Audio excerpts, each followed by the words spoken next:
तिब्बत के लामा योगी की कहानी में आप सभी का फिर से एक बार स्वागत है। दीपरत्न से विदा लेकर मैंने हरसिद्ध स्वामी के साथ प्रस्थान कर दिया, दिव्य माया की महासमाधि के समारोह में सम्मिलित होने के लिए। जब किशोरी माँ से विदा लेकर चक्रेश्वरी मठ के लिए निकला था तो रास्ते में दीपरत्न मिल गए थे। उस समय इसीलिए ना जा सका था। मैं सोचने लगा, अच्छा हुआ मैं उस समय रुक गया। अगर चला जाता तो ब्रह्मांड परमहंस का साक्षात्कार मुझे कैसे होता और फिर तिम्राचंद रहस्य कैसे अनावृत होते। मार्ग में विभिन्न विषयों की चर्चा के पश्चात हरसिद्ध स्वामी विषय बदलते हुए कहने लगे, बौद्ध मतावलंबी उस झील को भविष्य बताने वाली मानते हैं। उनकी धारणा है कि प्रत्येक दलाई लामा को उस झील का दर्शन करना अति आवश्यक है, चाहे जीवन में एक बार ही सही, क्योंकि वो झील दलाई लामा के भावी जीवन और मृत्यु के संबंध में बताती है। इसी प्रकार पोताला प्रसाद, जिसे पोताला महल भी कहते हैं, उसके साथ दलाई लामाओं के जीवन के अनेक रोमांचक प्रसंग जुड़े हुए हैं। रहस्यमय झील का विषय ऐसा था जिसके कारण हम दोनों को मार्ग के कष्टों का जरा भी अनुभव नहीं हो रहा था। स्वामी जी बताए जा रहे थे, तिब्बत में उस झील को पाकोर ग्यल क्यूनम के नाम से संबोधित किया जाता है। वह झील तिब्बत के जिस प्रांत में है उस प्रांत का नाम है तकजो। झील काफी लंबी चौड़ी है, काफी गहरी है। उसका पानी पारदर्शक निर्मल है, उसका रंग नीला है। सबसे बड़ी विशेषता ये है कि झील के नीले जल में सूर्य और चंद्रमा की छाया नहीं पड़ती। दूसरी विशेषता यह है कि झील के चारों तरफ के वातावरण में हर समय मंद मंद संगीत की ध्वनि गूंजती रहती है। झील के किनारे तट पर एक अति प्राचीन मंदिर है। मंदिर के भीतर किसी तांत्रिक देवी की अति उग्र और अति भयंकर मूर्ति स्थापित है। किस देवी की वो मूर्ति है ये तो बताया नहीं जा सकता, लेकिन किंवदंती के अनुसार वो झील की अधिष्ठात्री देवी हैं। मंदिर अति भव्य है और मूर्ति का स्वरूप भी अति भयंकर और तामसिक है। उन्होंने अपने चारों हाथों में कौन सा अस्त्र शस्त्र धारण किया है ये स्पष्ट पता नहीं चलता। उस तांत्रिक देवी का दर्शन उच्च कोटि का तांत्रिक साधक ही कर सकता है या फिर केवल दलाई लामा। दलाई लामा को मंदिर के भीतर अकेले जाने की आज्ञा है। दलाई लामा भीतर जाकर देवी का दर्शन करते हैं और अपने भावी जीवन के संबंध में देवी से प्रश्न भी करते हैं, किंतु देवी के दर्शन के समय एक विशेष विधि से उनकी प्रार्थना करनी होती है, जिससे देवी प्रसन्न होकर प्रश्नों के उत्तर के साथ साथ आशीर्वाद और वरदान भी देती है। लेकिन प्रार्थना करने की विधि क्या है इससे बहुत कम ही लोग परिचित हैं। लोगों का कहना है कि झील की उस अधिष्ठात्री देवी की विशेष विधि से प्रार्थना करने की विद्या से अनभिज्ञ 4 दलाई लामा अपनी अपनी बाल्यावस्था में देवी के दर्शनार्थ वहां गए थे, लेकिन वहां से लौटने के कुछ ही दिनों में उनकी मृत्यु हो गई। प्रार्थना करने की विद्या की अनभिज्ञता उनकी मृत्यु का कारण सिद्ध हुई। तिब्बती बौद्धों में प्रचलित एक कथा के अनुसार 9वें दलाई लामा, जो सन 1806 में अपने पद पर प्रतिष्ठित होने के पश्चात केवल 10 वर्ष ही जीवित रहे। 10वें दलाई लामा 20 वर्ष की आयु में चल बसे। 11वें दलाई लामा की मृत्यु 17 वर्ष की आयु में हो गई थी, जबकि 12वें दलाई लामा 18 वर्ष की अल्पायु में ही परलोकगामी हो गए थे। इन चारों दलाई लामाओं की मृत्यु का एकमात्र कारण देवी की प्रार्थना की विधि न जानना ही समझा जाता है। लोगों का कहना है कि वे चारों दलाई लामा बहुत कम आयु में वहां गए थे और उन्हें प्रार्थना की विधि का ज्ञान नहीं था, यानी कि किस प्रकार देवी को प्रसन्न किया जाता है ये वो नहीं जानते थे। देवी क्रुद्ध हो गई, जिसके परिणाम स्वरूप उन लामाओं की अल्पायु में मृत्यु हो गई। 13वें दलाई लामा, जो दीर्घ जीवित रहे थे, उन्होंने 25 वर्ष की आयु में देवी के भयानक और रौद्र रूप का दर्शन किया था। निश्चय ही उन्हें देवी की प्रार्थना की विधि ज्ञात रही होगी, इसलिए वो दीर्घायु हुए। हरसिद्ध स्वामी प्रसंग को आगे बढ़ाते हुए कहने लगे, जैसा कि मैं बता चुका हूँ, झील काफी विशाल है। सदैव बादलों और कोहरों के धुंध से भरा रहता है। वो मंदिर के आसपास का वातावरण इतना रहस्यमय है कि उसका वर्णन नहीं किया जा सकता। सदैव गहरी निस्तब्धता छाई रहती है वहाँ। उस निस्तब्धता का वर्णन भी नहीं किया जा सकता। जैसे गुफा मेरे गुरुदेव की है, उस प्रकार की कई और रहस्यमय गुफाएं झील के आसपास हैं। उनमें कुछ ऐसे सिद्ध भी हैं जिनकी आयु 500 से 1000 वर्ष की रही होगी।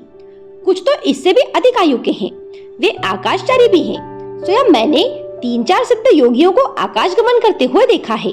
वहाँ एक प्राचीन गुफा में एक दीर्घायु संपन्न सिद्ध योगिनी का भी निवास है।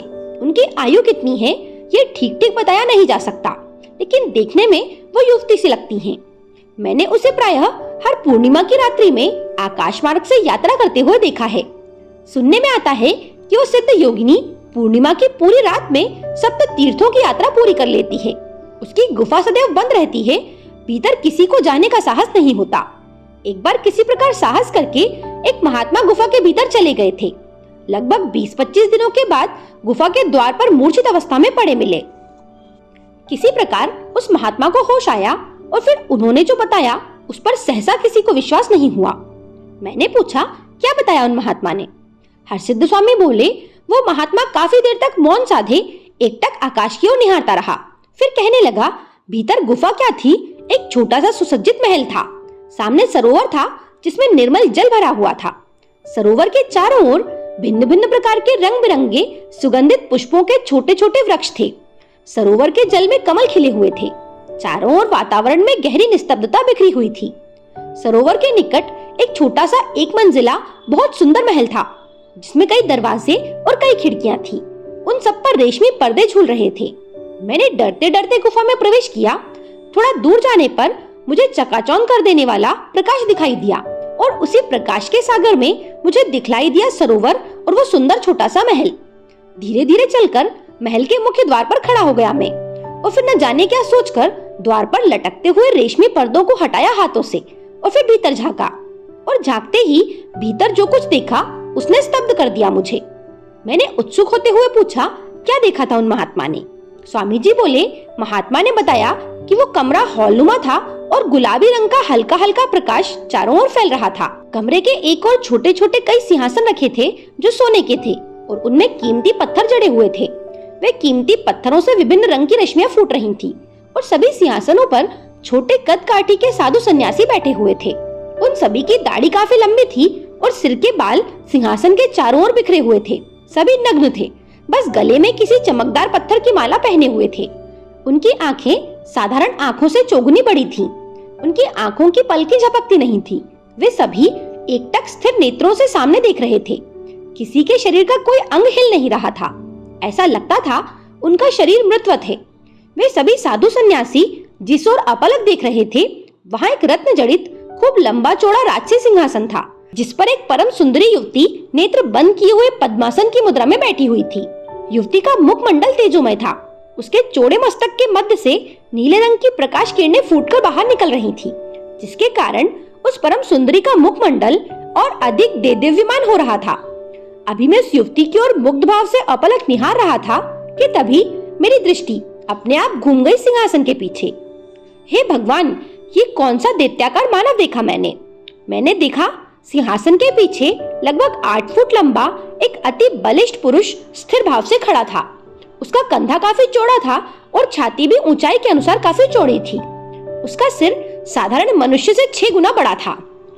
आप इतनी ही कल्पना करिए कि 8 फुट लंबे चौड़े दानवाकार मानव का शरीर कैसा होगा। वो विशाल पुरुष मेरी ओर देख रहा था।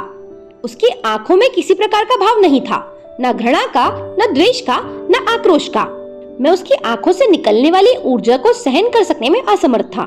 इसलिए मैंने अपनी दृष्टि साधु सन्यासियों की ओर घुमा ली।